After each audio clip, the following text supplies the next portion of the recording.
Good morning. This devotion is for September 22nd. And this has almost been a month or two of devotions on the topic of truth. And we're in Paul's writings in Romans. And he says in Romans 1, verse 25, they exchanged the truth of God for a lie and worshiped and served created things rather than the Creator, who is forever praised.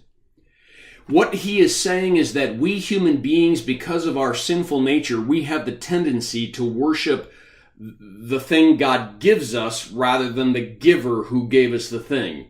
So we'll worship money instead of the God who gave us money. We'll worship a person, we'll worship an idea, we'll worship a thing rather than the God who gave us the thing. And so he talks about this idea that we exchanged the truth of God for a lie. And it takes us right back to the Garden of Eden.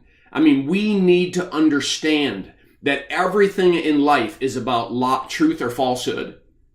Adam and Eve were told that they were created in the image of God. They were told not to eat of the tree of the knowledge of good and evil. They were told that if they did so, they would die. Satan says, you're not created in the image of God. If you eat this fruit, you'll be like God, and of course you're not going to die.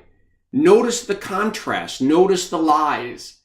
Well, Adam and Eve exchanged the truth of God for a lie and worshiped the created stuff, the ideas, the thoughts, and they fell into that temptation rather than holding on to the truth claims of God himself.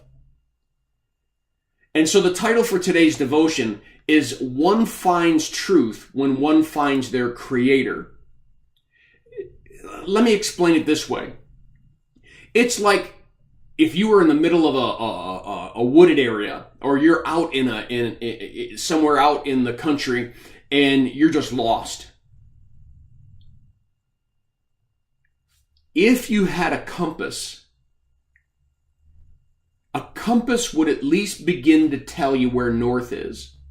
And from the knowledge of knowing what north is, you could still be lost, but begin to work your way in a direction that might get you back where you're supposed to be. You see, the proper knowledge of where north is allows our vision and our perspective of every other direction to become true and certain. Well, what about the same with God? What about the moment we get to know God? Everything else seems to come into place, and everything else seems to find its way of fitting into a realistic, truthful worldview. Well, that's my thought for you today. I encourage you to read the devotion that's attached, and have a firmly rooted day.